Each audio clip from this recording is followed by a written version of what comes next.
Amadou Yacine Thiam, art consultant spécialisé dans l'art primitif ancien africain, océanien et précolombien. Je suis le propriétaire du centre Yacine pour les arts, qui est plus connu aujourd'hui. Salam alaikum, yéen ñi may seetaan maa ngi leen di gërëm yéen ñi nga xam ni sànq ba léegi yéen a ngi fi di ñëw pour teewe li nga xam ni moom la ñu bëgg a wone mooy 2 junni at ak juróomi téeméer yi nga xam ni nit ku ñuul ci àddina bi am na loo xam ni def nañ ko ci pour àddina bi jariñu ci.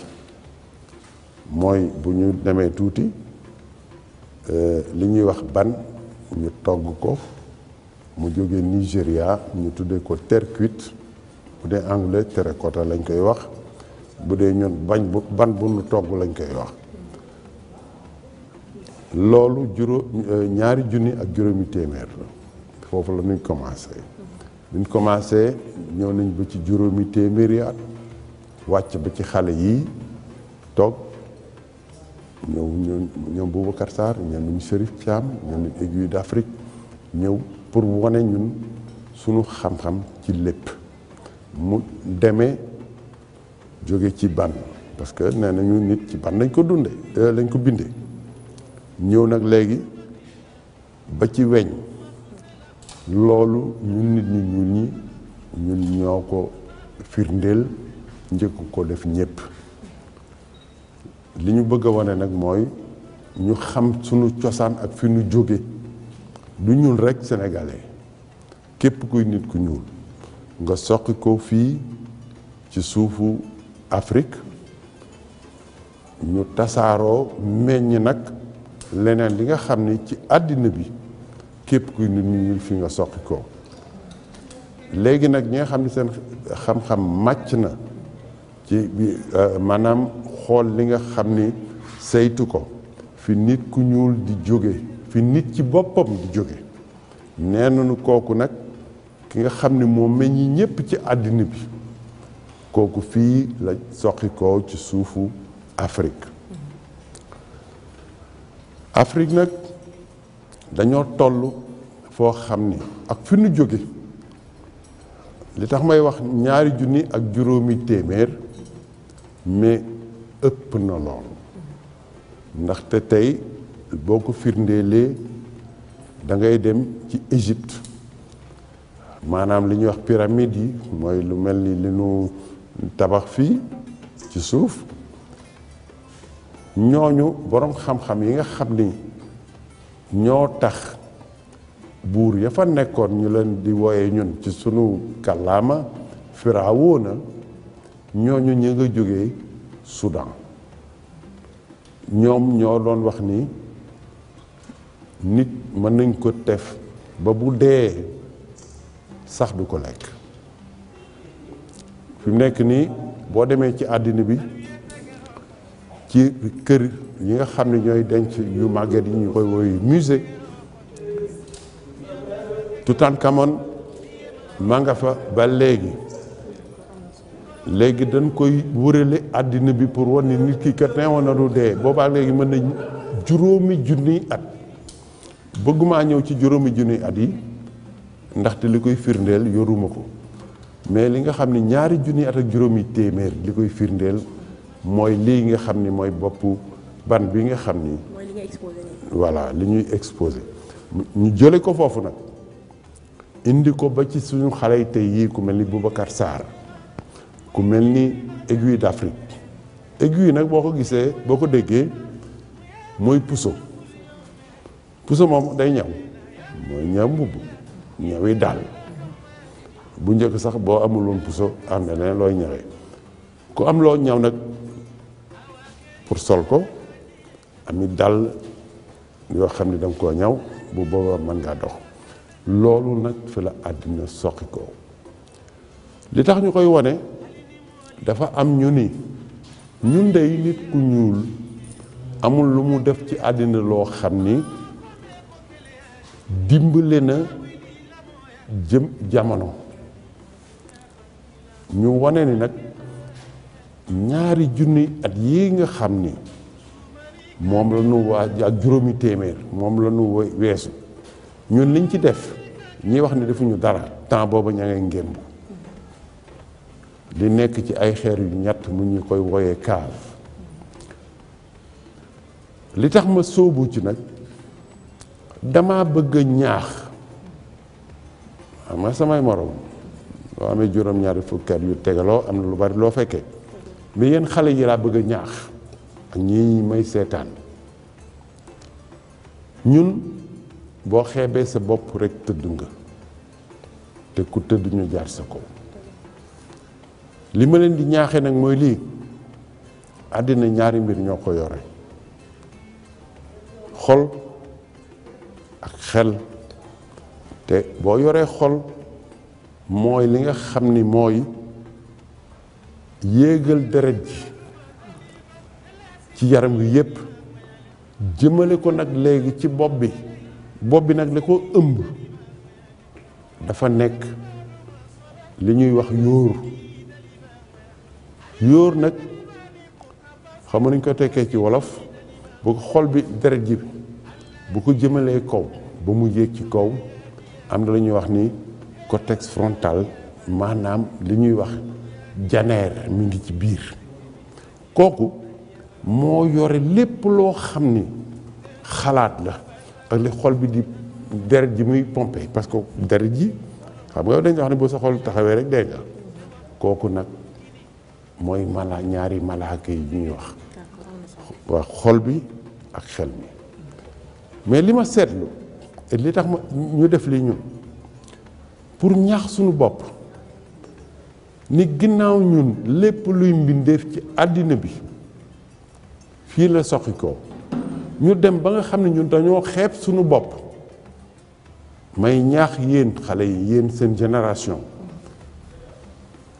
xam nga lépp solo ci àddina mooy jàng xam-xam mais li may gis nii xam-xam àndu ci comme xam-xam da ngay yaree diku da ngay xamadi mooy ku xamul ba pare nanguwuloo xam te yàlla def na mbindeef yépp mu bind la nga am xel te nee nañu xel xalaat xelli bu xellee nga segg ko ndax deret yi ci boppam mooy loolu yëpp moom la ñu ci xol bi lay jóge voilà loolu la plupart des collections du monde spécialisées dans les antiquités africaines, océaniennes et précolombiennes. C'est ce que vous allez voir d'ailleurs tout à l'heure. Est-ce que vous pouvez revenir sur votre exposition? Voilà, l'exposition aujourd'hui, c'est simplement pour attirer l'attention, d'abord pour une génération comme moi, peut-être plus avancée, jusqu'à descendre chez vous. Vous êtes la nouvelle génération. L'exposition a un sujet très important, c'est-à-dire c'est 2500 ans de création, de contribution scientifique, artistique et sportive. Je commence par la science. Je veux d'abord commencer par notre cousin Cheikh Modibo Diarra, qui était le directeur pour envoyer Pathfinder sur Mars. Et il est malien, donc c'est notre cousin. Et je reviendrai aussi sur Souleymane Atta Diouf, qui est notre Sénégalais, qui avait patenté à l'époque le train solaire et le bateau solaire. C'est pour ça qu'Abdoulaye Wade disait toujours je vais vous amener des bateaux de là, qui vont vous amener à Bargny, c'était ça. Malheureusement, il n'a pas vu son rêve se réaliser. Il est décédé en janvier 2016. Ce qui doit nous instruire, le savoir est pour tout le monde. L'analyse aussi est pour tout le monde. La discipline, c'est le moteur principal de n'importe quel individu. Et quand on dit individu, on parle aussi du développement de l'individu. On dit culture. La culture, c'est ce que nous faisons tous les jours, de notre lever de notre lit jusqu'à notre coucher sur notre lit. Et c'est ça la culture. Le savoir, c'est la combinaison du cœur et de l'esprit. Et l'analyse, une analyse positive. Mais il me semble que nous avons vécu des périodes difficiles. Et je ne connais aucune autre nation, je ne connais aucun pays dans le monde qui n'a pas vécu les mêmes soubresauts que l'Afrique a connus. On nous dit l'esclavage, la colonisation. C'est une excuse qu'on nous vend. Et nous pensons que nous sommes, nous, les sous-hommes. Parce que nous avons été esclavés et nous avons aussi été colonisés. Mais tous les peuples du monde ont été esclavés et colonisés. La preuve, les deux dernières guerres, la première guerre, etc. Il est bon aujourd'hui que nous nous ressaisissions parce que l'analyse appartient à l'esprit. Et qu'aujourd'hui, il est bon et je crois indispensable, opportun, que nous nous réveillons, que ce soit les Noirs du continent et notre diaspora.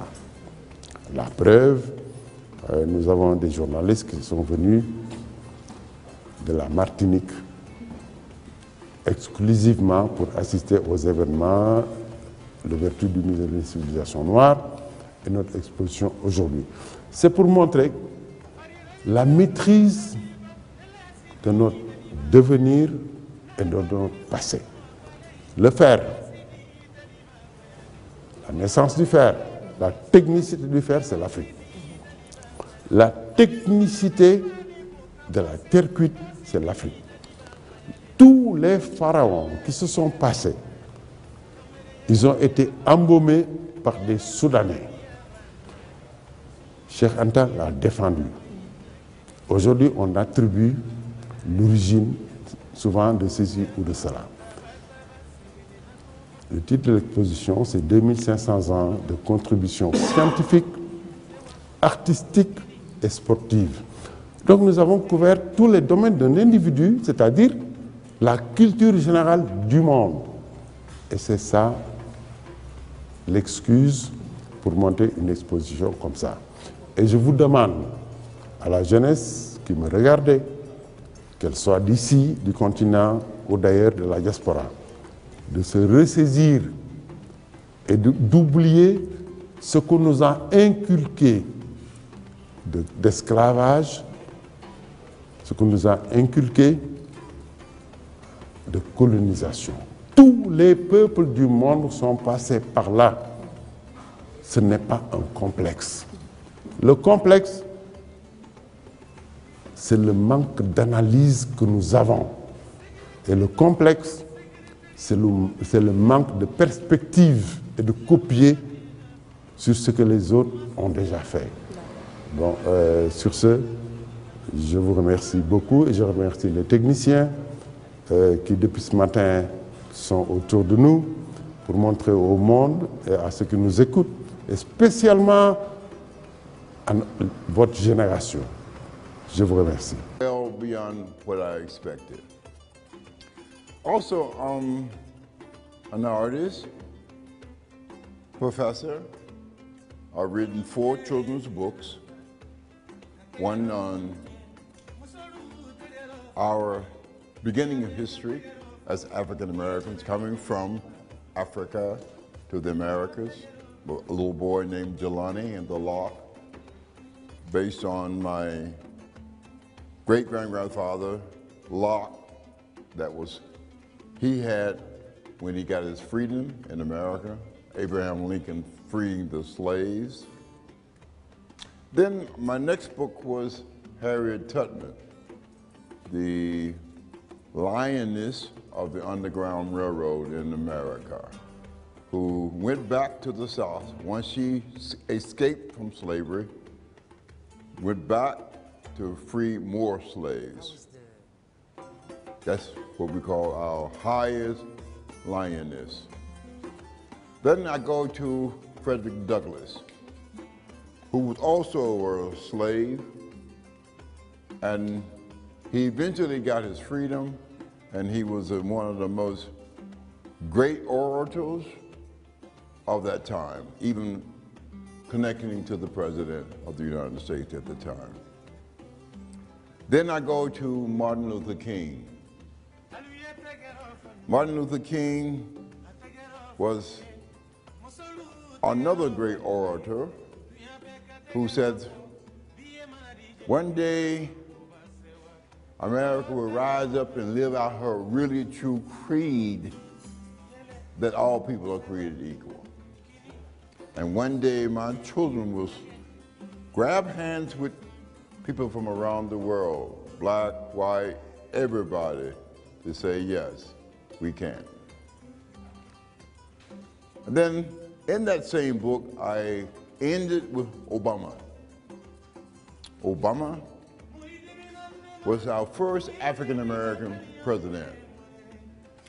How you do that? You were only shining my shoes only 50 years ago.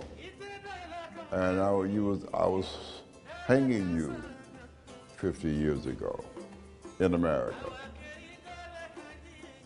How do you do that? Because we are Africans, and as Africans, there's nothing we cannot do to sit in the highest chair in the world, in the White House.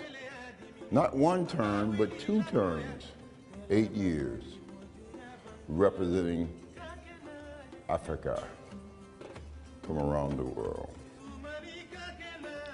And then in 1991, my father in Alabama passed away. And I go back to the South to bury him.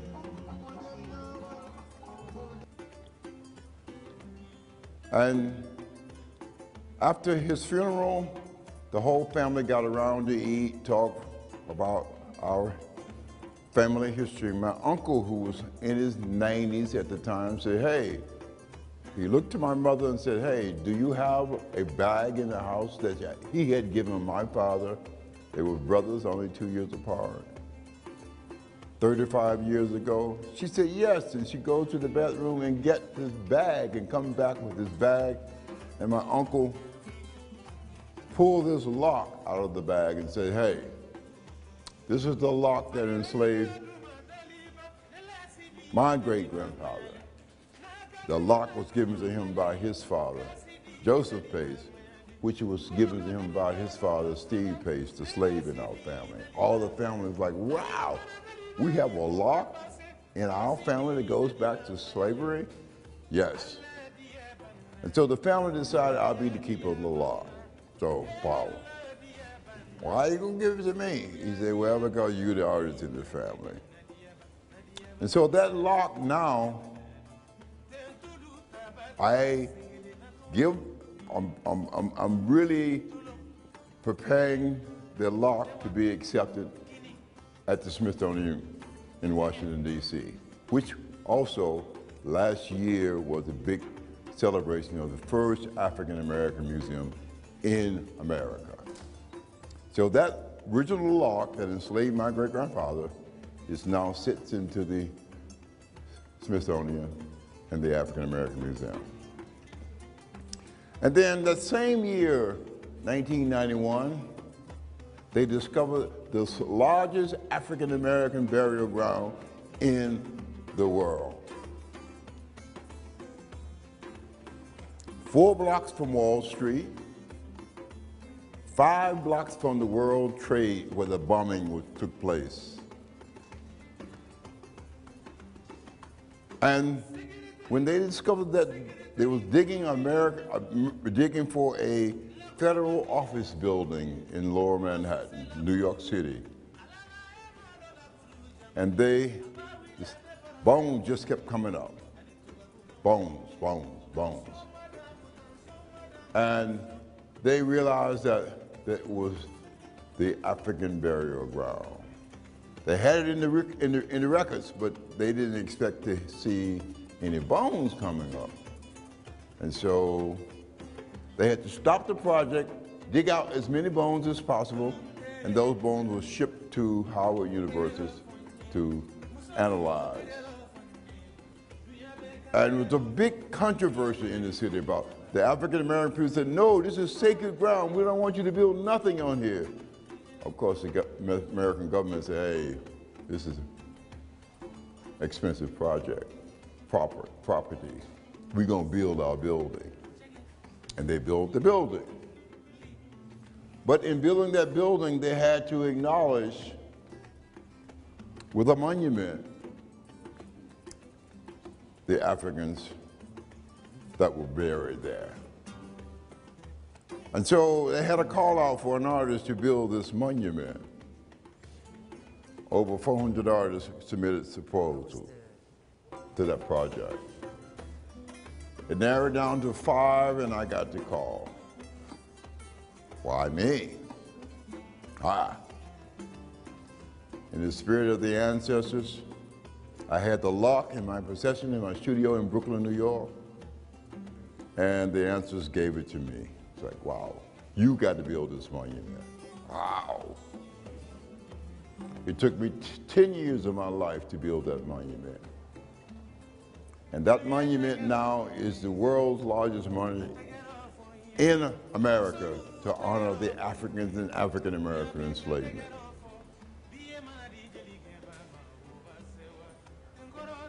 is our ancestors. So I come back to Dakar, Senegal, my second home, to honor our ancestors and to give praise.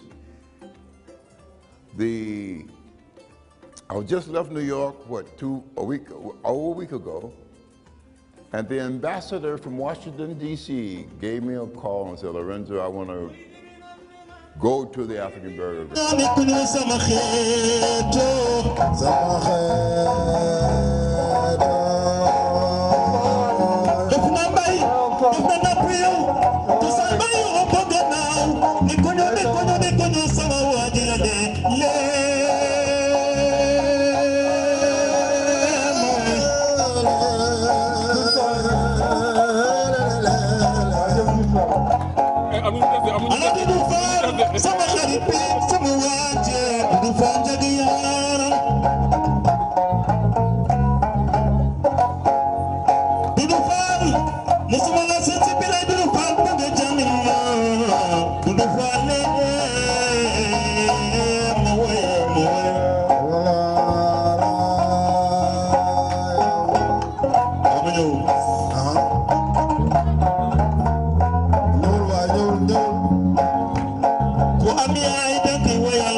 Abu Yasin Jamawi